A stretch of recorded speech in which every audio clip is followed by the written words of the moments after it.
Welcome to Truth Watchers. I'm Heath Henning. I have to return to discussing Michael Heiser, more particularly his cult following that lie in attempts to defend him. A YouTube channel called Genesis Marks the Spot, hosted by a woman named Carrie, and interviewing a man, Joshua Sherman, who supposedly critiqued my book, The Unbiblical Realm. This one right here.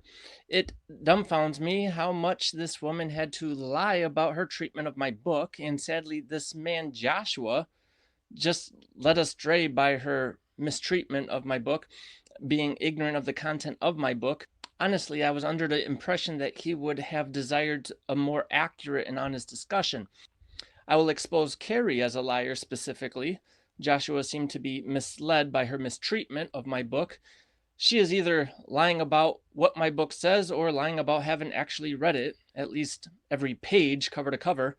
Her first lie in this video appears at the time around 7 minutes and 40 seconds. In the video, she says she would be open to interview me, either on my channel or on her channel. However, I posted a comment on her video which wrote, "This is Heath Henning. I would love an opportunity to be interviewed on your show to reveal to your audience how deceptive your mistreatment of my book was." I left my contact info. I also took a picture of this comment as proof that I posted it right here on my phone. I don't know how well the camera is going to pick that up, but my comment was deleted within 24 hours. She said in her video she would retract what she said wrong if she quoted me incorrectly. I'm sure this is a lie also. I will expose her need to retract her entire video right now, but I doubt she will. I'm not going to touch on everything she says, and I want to emphasize that. Her video was almost 3 hours and a lot of rambling, but there was enough problems she should delete the entire video. Here is another lie. The discussion begins at the time of 43 minutes and 50 seconds. It revolves around Heiser's definition of the word Elohim. Heiser clearly defines the word as disembodiment, but they argue against in the majority of their criticism against my book. She says, quote, "That's kind of true, being a place of residence is a disembodied place of residence," unquote. But then they go on to say that Heiser never said that. Heiser wrote in his article, Monotheism, Polytheism, Monolatry, and Henotheism, towards an assessment of the divine plurality in the Hebrew Bible, quote, "In briefest terms, an Elohim is a being whose proper habitation was considered the spirit world, and whose primary existence was a disembodied one," unquote. Again, in The Unseen Realm, page 29, Heiser writes, quote, "Humans are also not by nature disembodied. The word Elohim is a place of residence term. Our home is the world of embodiment. Elohim by nature inhabit the spiritual world." So clearly he's saying an Elohim is disembodied, so humans are not Elohim. One more quote on this in his book, Angels, page 86 and 87, Heiser wrote, quote, "The divinity of angels is also put forth in Second Temple writers utilize Rakoth, spirits, 175 times to describe members of the heavenly host. According to Jubilee 2:2, the spirit members of the heavenly host were created on the first day of creation. Philo famously referred to them as disembodied souls. The Dead Sea Scrolls declares that God has formed every spirit and created all the host of heaven according to your will. The fact that angels are called fallen stars also attests to their divine nature," unquote. Notice in that passage, he's referring to Philo's famous quote, "disembodied souls." Again, reiterating the concept that spirits are supposedly disembodied, and therefore, when he refers to divinity of angels, he's referring to these spiritual entities that can be referred to as Elohim. All right, that is their quote unquote divine nature, because the Hebrew word Elohim would refer to the definition of God or gods. He says it's disembodiment. Now, Philo was very Platonic. He followed Plato's philosophy. He said he denied a physical bodily resurrection, and his idea of angels, even when they came to Abraham at Mamre, they didn't really eat because they're spiritual entities. They can't take physical form. Now, back to Carrie and Joshua, throughout the video, they constantly claimed Heiser did not use this definition. They literally said he never said that. In fact, I have interacted with multitudes of Heiserites over the past few years, and I couldn't tell you how often I could provide a verbatim quote from Heiser's book, page number, and everything, and they come back saying he never said that. Remember, Carrie from this video claims she read all of Heiser's work. In fact, she said she read my book. These 3 quotes are in my book on page 92 and 93. At one point, she asked her friend Joshua what he would guess my view of Genesis 6 is. He assumes I would take the human view. Heiserites seem to always have this false dichotomy that you either agree with Heiser or reject the supernatural worldview. I acknowledge the supernatural worldview and I accept the angel's interpretation of Genesis 6. My quarrel with Heiser is that he is not discussing angels when he refers to the sons of God. He constantly calls them gods, deities, divine, and uses such language. I have an entire chapter discussing Heiser's view on this. Chapter 5 in my book is called Gods or Angels? And it goes through a plethora of quotes from Heiser in which he is rejecting the idea of what he is calling gods or Elohim are angels. He's saying they're not angels. They're gods. They're Elohim. He emphatically drew this distinction between angels and gods. For example, in The Unseen Realm, page 98, footnote 11, he writes, quote, "The word choice angels comes from the Septuagint. Despite its imprecision, the divine orientation is clear," unquote. He is saying what he refers to as divine beings are not angels. In The Unseen Realm, page 324, he wrote, quote, "Fundamentally, the term angelos or malak, that is angel, describes a task performed by a divine being, not what a divine being is," unquote. This indicates what he refers to as a divine or Elohim, and specifically an ontological term in contrast to the word angel being a job description or one that performs a task. In his PhD dissertation, he wrote on page 58, quote, "At no time in Ugaritic literature or the Hebrew Bible are the Malakim, angels, said to govern territory, nor are they ever referred to in royal terms," unquote. Here, he identifies actual roles or jobs. The angels are messengers, while Elohim govern territories and have royal terminology applied to them. But where does he get these ideas from? Again, quoting his PhD dissertation, he wrote on page 45, quote, "The divine assembly at Ugarit is also included messenger gods, Malakim, but contrary to the conclusions of scholars who have studied the divine council to this point, I do not consider the Malakim to be members of the divine council. The Malakim were present in council because they rendered service to the high God and other gods who rank above them.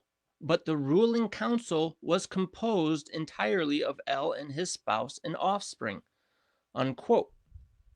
So he's identifying angels are not gods based on the Ugaritic literature. So this quote identifies he interpreted the Bible in light of Ugaritic literature, and what he calls gods or Elohim were sons of gods, that is, God's offsprings, and angels were not designated with these terms. Being God's offspring makes royal terminology applicable to them. The angels were created as inferior spiritual beings, a lower tier than the Elohim.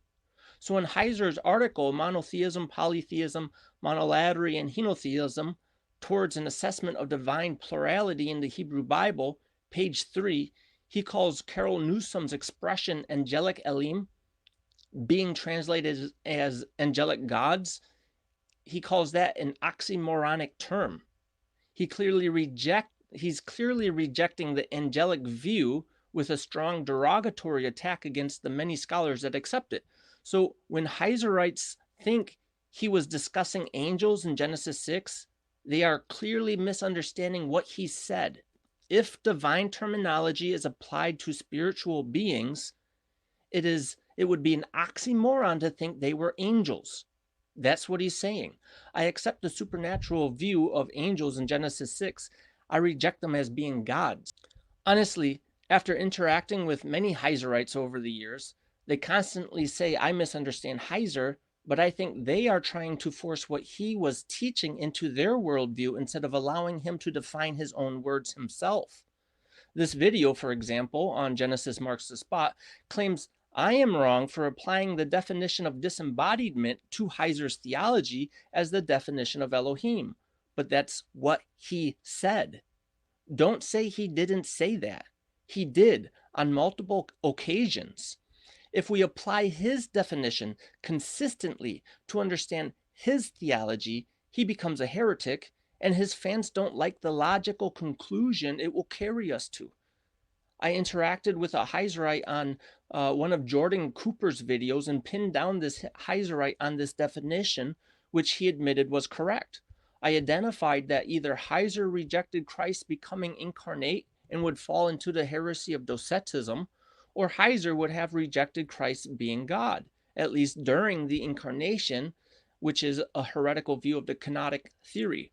Now, not all Heiserites are going to agree with the person's answer, but the person I was interacting with said he was unaware of any place in the New Testament where Christ is called God. At least this Heiserite was being logically consistent with Heiser's theology, his teaching. Somebody else jumped in the comments saying something like, this was a very enlightening conversation. At one point in the video on Genesis Marks the Spot, Joshua says, if all you want to do is disagree with Heiser's definition of God, we could have a lot shorter conversation. Actually, I wrote an entire chapter on why his definition is wrong. Now, Joshua didn't read my book, and Carrie was misleading him with the way she lied about my book. I'm not just making up wild assertions. It is backed up by a lot of research. I honestly think it would be good for this Joshua guy to read the book and not let this lying woman distort his views through her manipulative methods. Here's a lesson from history, okay?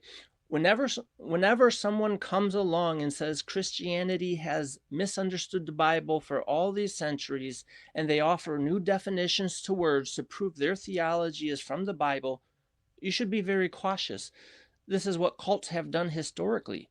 One example is Mary Baker Eddy. In her book, Science Health with Keys to Scriptures, it has in the back a glossary with new definitions for the Bible words. Just listen to the introduction to her glossary on page 579. Quote, in Christian Science, we learn that the substitution of the spiritual for the material definition of a scriptural word often elucidates the meaning of the inspired writer. On this account, this chapter is added. It contains the metaphysical interpretation of Bible terms giving their spiritual sense, which is also their original meaning, unquote. And then the glossary extends from page 579 to 599. That's 20 pages of redefining words.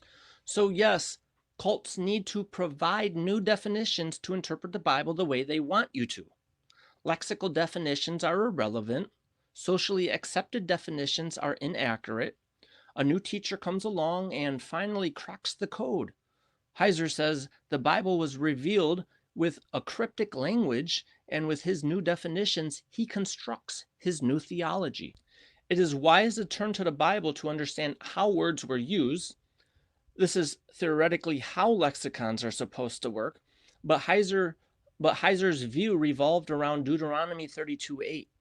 If his fans want to accept the Dead Sea Scrolls reading of sons of God, we need to look at the context to understand how it should be defined.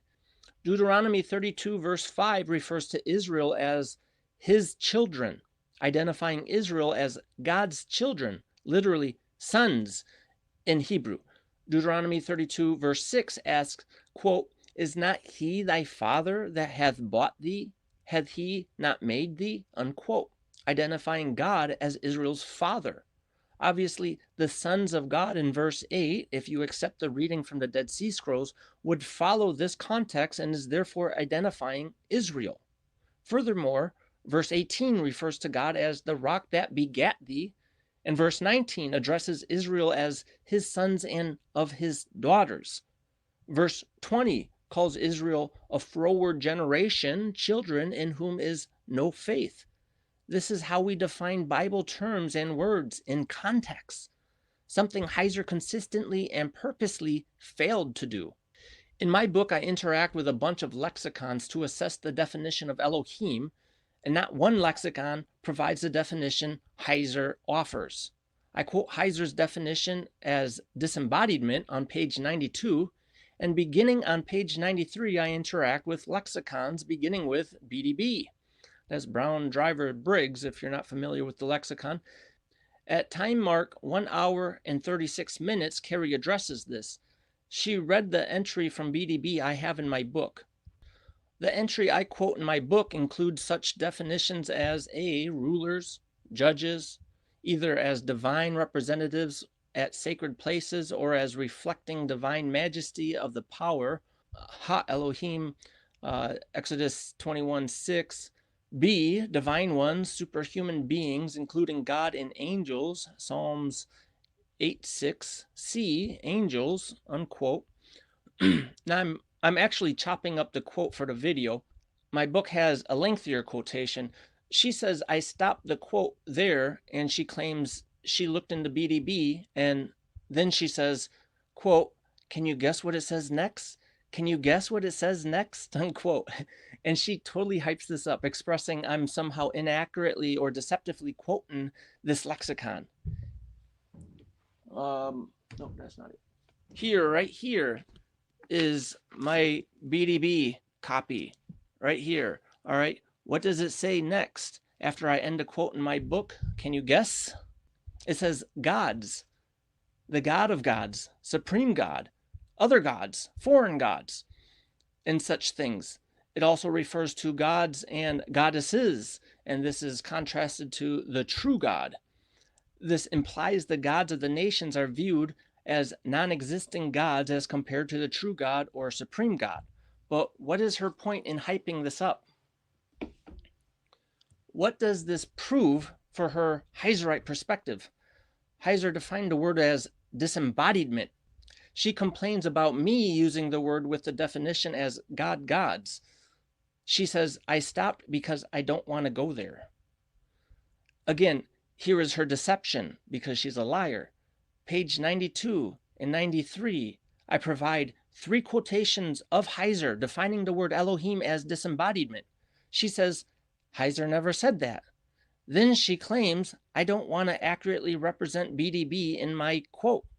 She says I don't want to go there. But the very next paragraph in my book, I go there when I quote Gesenius. The first sentence of the very next paragraph says, quote, in the plural sense of gods or deities, unquote. But I don't want to go there, right?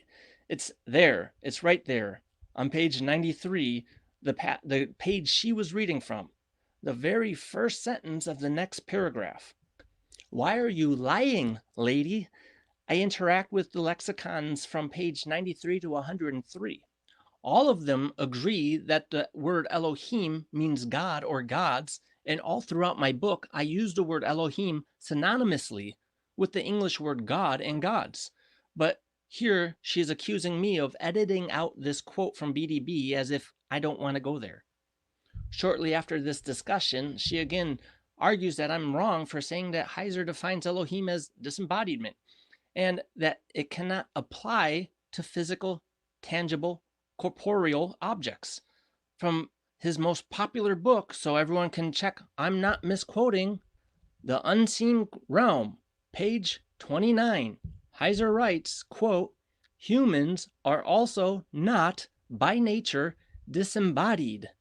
The word Elohim is a place of residence term. Our home is the world of embodiment. Elohim, by nature, inhabit the spiritual world.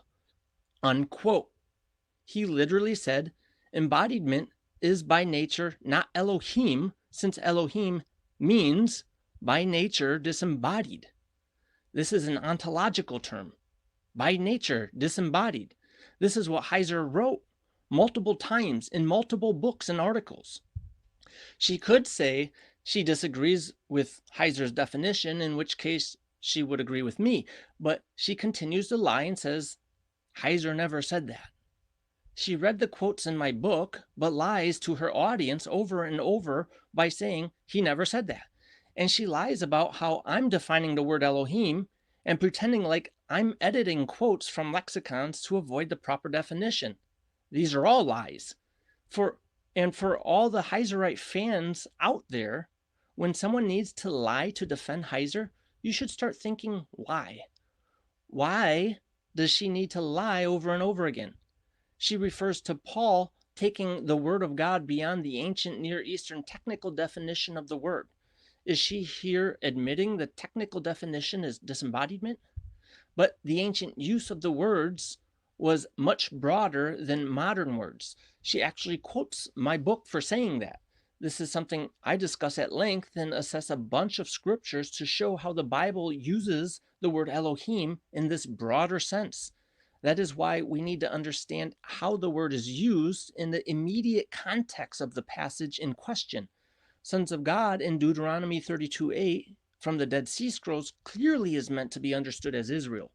Sometimes it is hard to follow this lady Carrie because she never mentions what page number of my book she is reading from.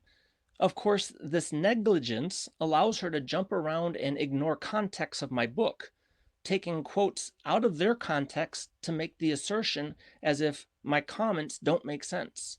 Around the second hour and 8 minutes, she is discussing my book on page 114. She criticizes my comment that Heiser uses the word Elohim for humans in his technical works. She discusses Hosea 1:10, where children of the living God, and the Hebrew term is for God is El, not Elohim.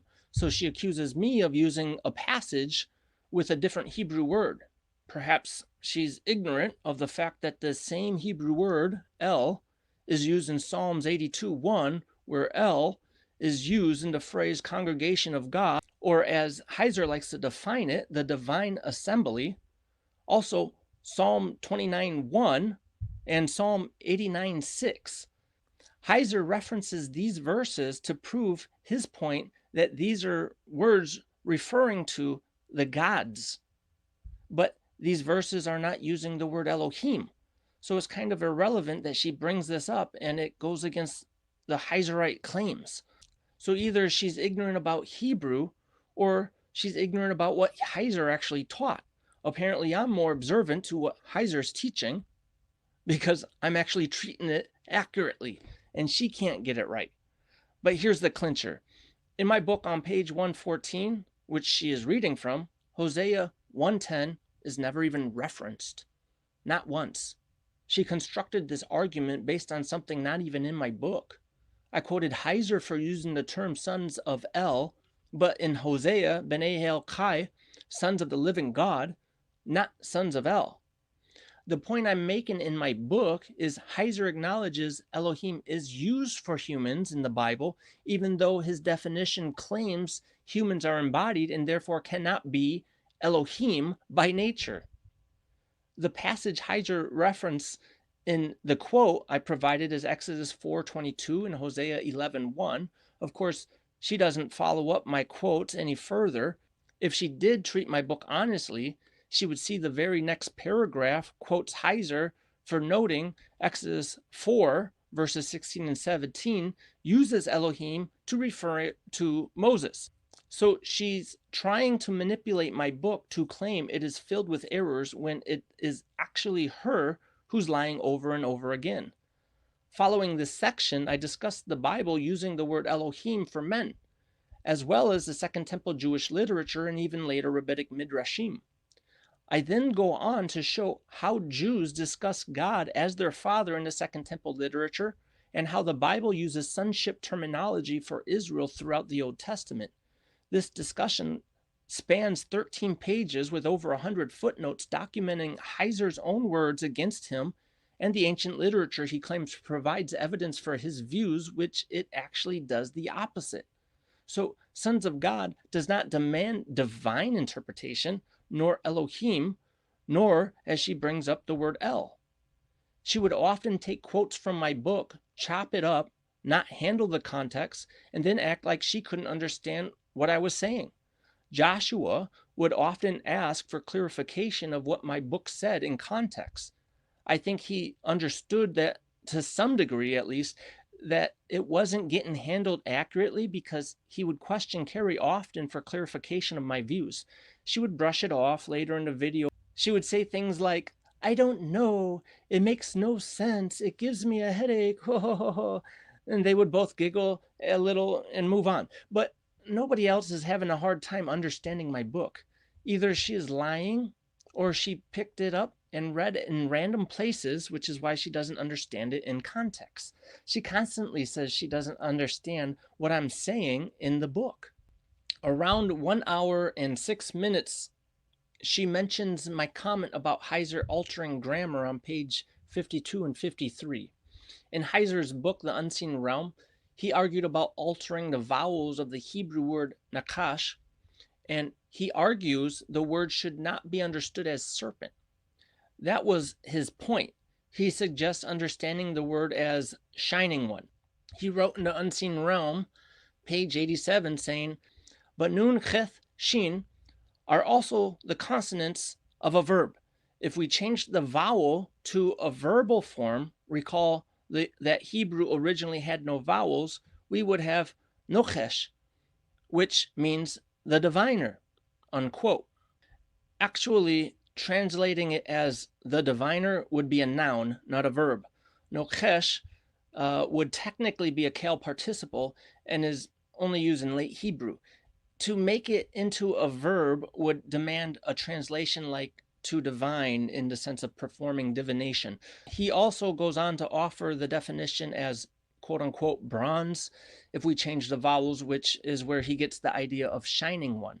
Now, for these people who don't know Hebrew and are wowed by Heiser's PhD in Semitic languages, they will accept him unquestionably. However, a little Hebrew lesson is necessary. Hebrew is pretty precise on word placement to structure a sentence, unlike Greek.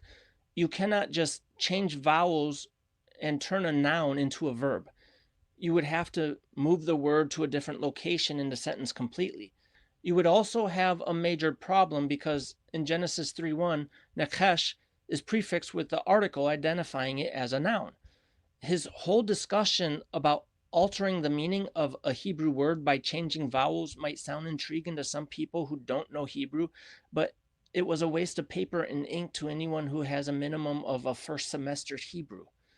Interestingly, Carrie ignores my next two paragraphs showing when Heiser alters the consonants of the Hebrew passages. She actually began reading this paragraph, but then she stops halfway through the first sentence because she didn't want to go there to identify what Heiser is quoted as saying. She is trying to defend Heiser's alteration of grammar from the Bible, but she will not address what I actually say in the book. Why not admit that Heiser is wrong? Why not deal with the fact that he did indeed alter grammar, and not just Hebrew vowels, but even consonants? She said she followed Heiser's work for over a decade, has read all of Heiser's work, took his classes, watched all his videos, on and on and on. If this is true, she is lying about what Heiser said. One example of her lying to her audience is saying that Heiser never taught or defined the word Elohim as disembodiment. Now, she said, I claimed I read all of Heiser's work, which I have never said. I only read his academic work and not any of his popular work. And I should add, I read his academic work on the divine counsel, not every academic work he ever wrote. His divine counsel idea is what I studied, and that is what my book is focused on. That is why the subtitle is Refuting the Divine Counsel of Michael Heiser's Deuteronomy 32 worldview. I wasn't focused on his entire theological position of everything he ever taught. At one point, Carrie and Joshua derided me because Heiser taught Elohim means disembodiment, but he also taught we become deified, which would lead logically to the idea that the resurrection is disembodiment. They say he clearly talked about the resurrection, but resurrection was applied to a spiritual, non-physical existence as early as the 2nd century Gnostics. Norman Geisler wrote a book, Battle for the Resurrection, wherein he expressed evangelicals were influenced by modern liberal theologians and were beginning to use the word resurrection, but teaching it was a spiritual, non-physical existence.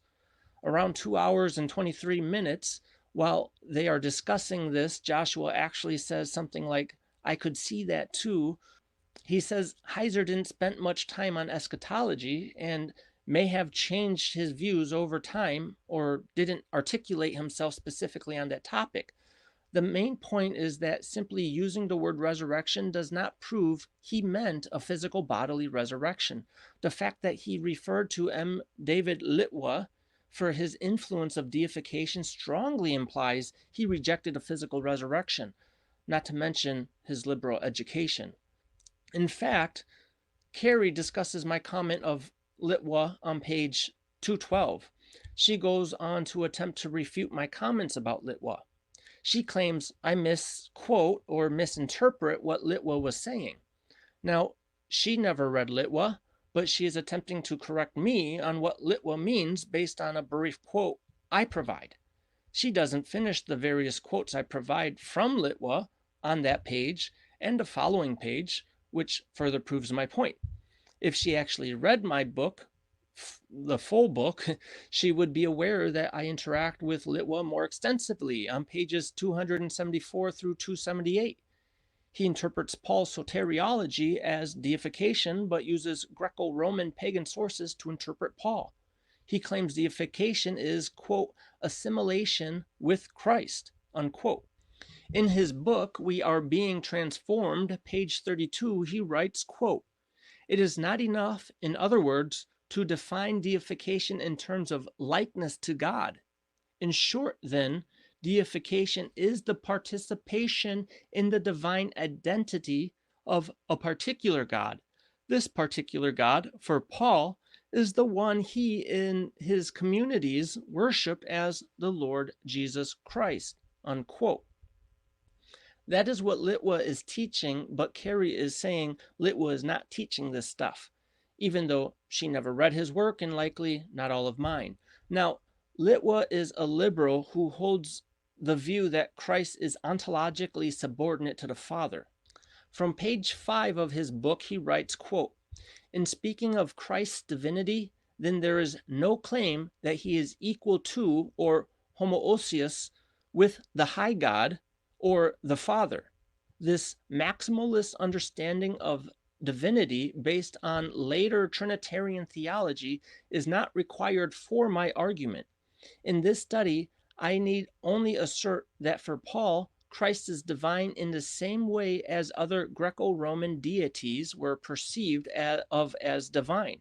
He is a pre-existent, Philippians 2:6, immortal being with tremendous power who produces benefaction, that is salvation for those who worship him, unquote.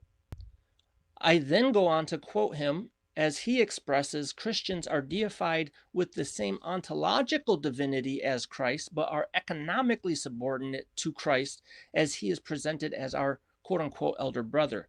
So Carrie wants to defend Litwa because, heaven forbid, Heiser recommends this liberal heretic, so he cannot be a liberal heretic. But he is. And if Carrie read my book, she would have seen these quotes from Litwa, whom Heiser was recommending. Carrie, listen up. Don't misrepresent Litwa and defend his heresy to attempt to defend Heiser. You would have been better off simply saying Heiser didn't agree with everything Litwa said. Around 52 minutes and 20 seconds, the man Joshua in the video regurgitates Heiser's common argument that the word polytheism and monotheism are words invented later in history and are false to apply to the ancient world, being anachronistic.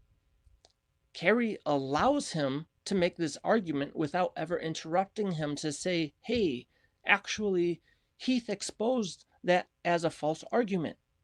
Again, I question if she read my book, or is she allowing this lie to continue to be perpetrated to defend Heiser? On page 63 of my book, I bring this issue up, identifying that the word polytheist was used at least 14 times by Philo. The reason I call Heiser a polytheist is because it is not anachronistic to do so, since the word goes back to the 1st century. Technically, our modern term henotheism would more accurately describe Heiser, and at some point in the video, Joshua makes that point as well. It was actually interesting that he agreed with that point, but here is one reason why I have accused Heiser of lying also. He quotes Philo and claims to be the scholar of Second Temple literature. If he read Philo, how is it that he missed all the times he used the word polytheist, and Heiser claims it didn't exist in such an early date? If Heiser actually read Philo, he is lying to all of his audience. If he didn't read Philo, he is deceptive in portraying himself as the scholar who read him and quotes him, pretending to have studied this material. And Carey is a liar for allowing Joshua to repeat this comment of Heiser to her audience, and she has no concern of correcting him because she is more concerned with defending Heiser, even if it means she allows this lie to continue to be perpetuated. I find it interesting that the Heiserites often claim they don't agree with everything Heiser said. I sure did not get that impression. She never took the opportunity to correct anything inaccurately stated during this video, or there was many opportunities when, if she had read my book, she knew comments which Joshua made were absolutely wrong, but she allowed the deception to continue to be propagated. At the 1 hour, 21 minutes mark, she quotes my book from page 79 and 80. I discuss Heiser ignoring the clear monotheistic expressions of Isaiah 43. Heiser is claiming other gods exist, and the Bible teaches so. I wish people would actually look up these verses and think about what they say. Listen up. Isaiah 43:10 says, quote, "Ye are my witnesses, saith the Lord, and my servant, whom I have chosen, that ye may know and believe me, and understand that I am he. Before me there was no other God formed, neither shall there be after me," unquote. My comment made in my book is, quote, "If other gods exist, according to this verse, they would have to be equal in their eternal existence with Jehovah," unquote.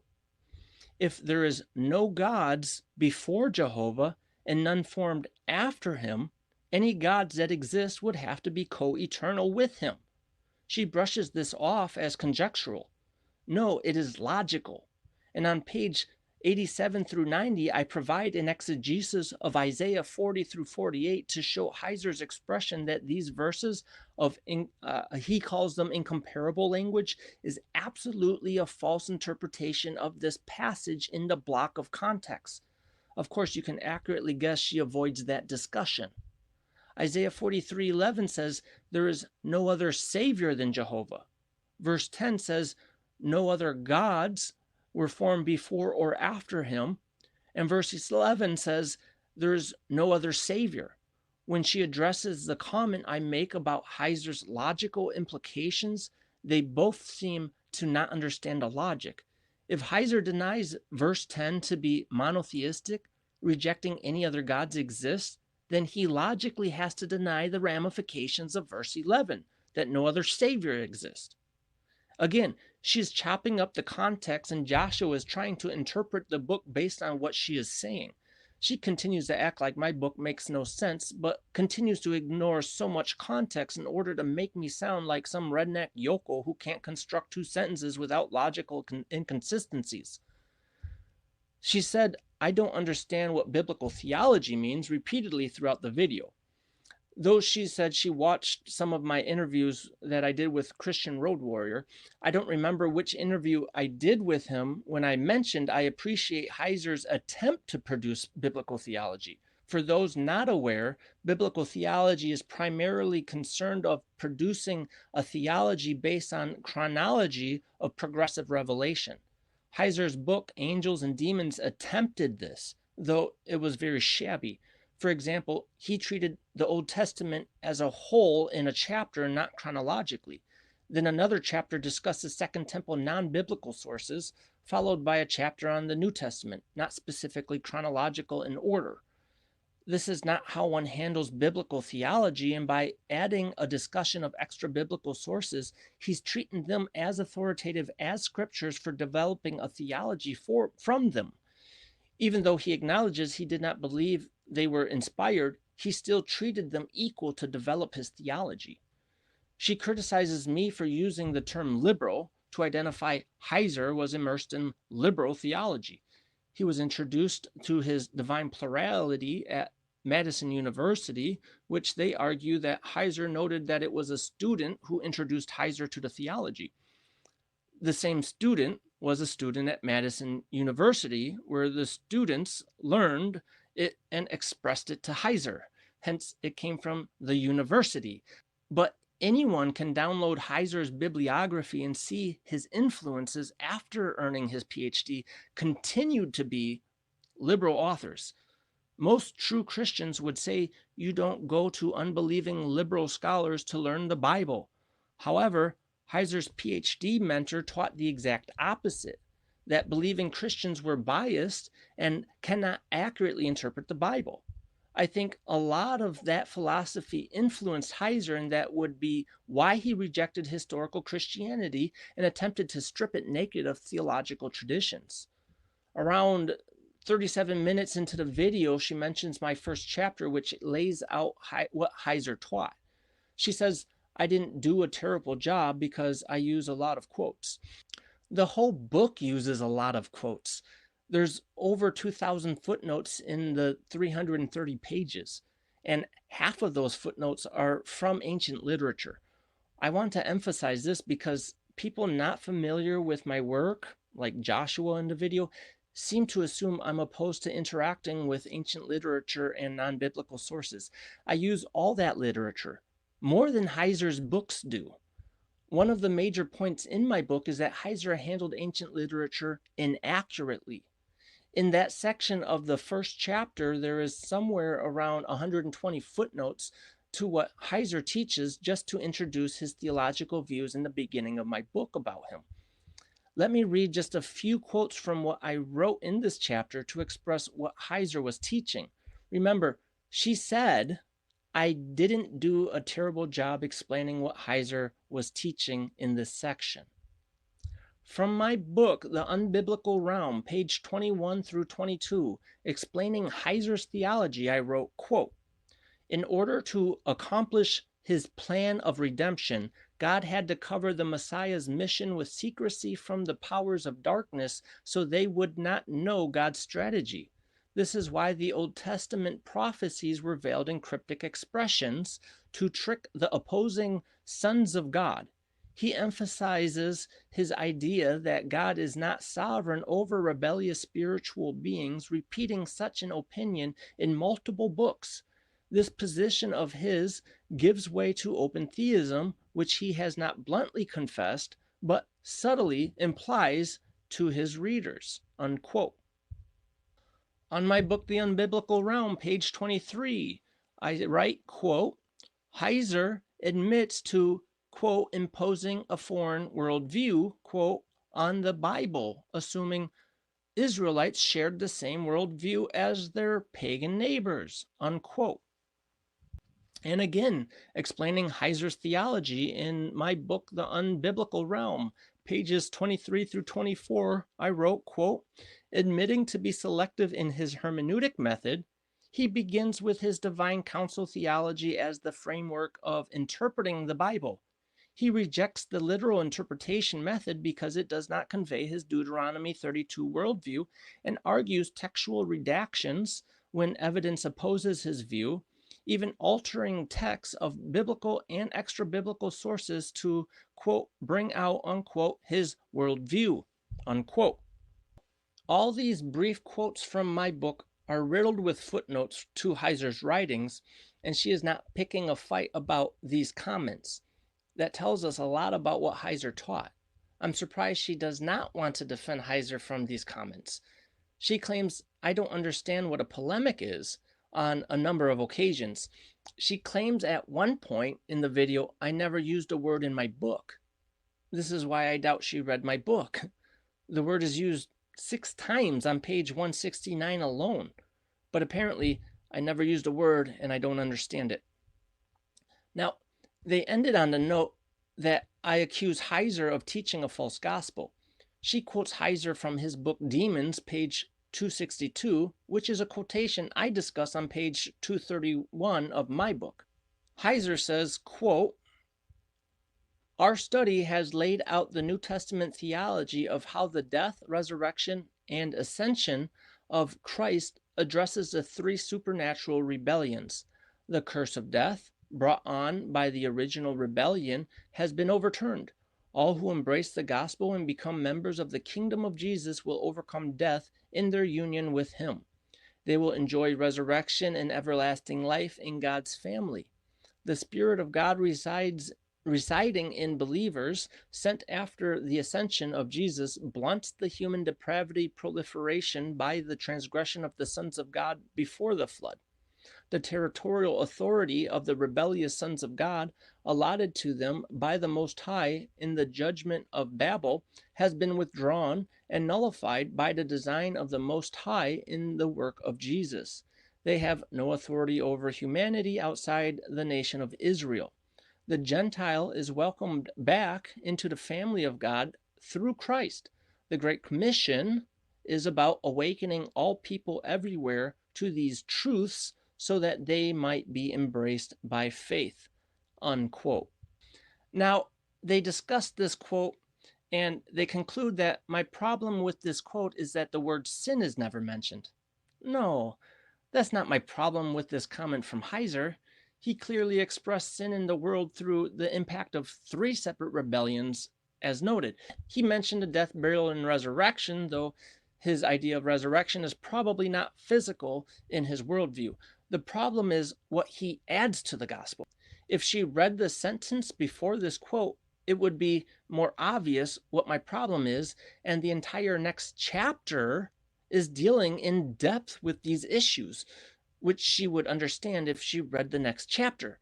For her to not understand what my problem with this quote is makes me wonder again what her problem is. Did she even read the book? In the sentence I wrote before the quotation, it is stated clearly, quote, he has redefined the gospel according to his Deuteronomy 32 worldview, unquote. He ended the quotation, which I just read, with the sentence, quote, the Great Commission is about awakening all people everywhere to these truths so that they might be embraced by faith, unquote. These truths, according to the quote, include the sons of God from Genesis 6 and his alleged territorial authorities of divine beings over the Gentile nations. For 2,000 years, the gospel has been preached without these additional elements, and now Heiser comes along and says they are part of the gospel, part of the Great Commission. We need to awaken people to these truths. As Heiser consistently derides traditions and makes snarky comments that Christians have had theology wrong for centuries and our thinking of theology needs to be stripped naked because we believe all these false traditions, he comes along with these new definitions, this new gospel, because it has not been preached for 2,000 years. He says we could not have understood all these things like the Nephilim account from Genesis 6 until recent discoveries from Assyria. and his divine counsel idea is dependent on Ugaritic texts discovered in the 1930s. By making the Great Commission and the gospel depend on his Deuteronomy 32 worldview, he has officially said Christians have not accurately proclaimed the gospel until he unlocked the cryptic language of the Bible for us. This is a cult. A cult. This is a cult.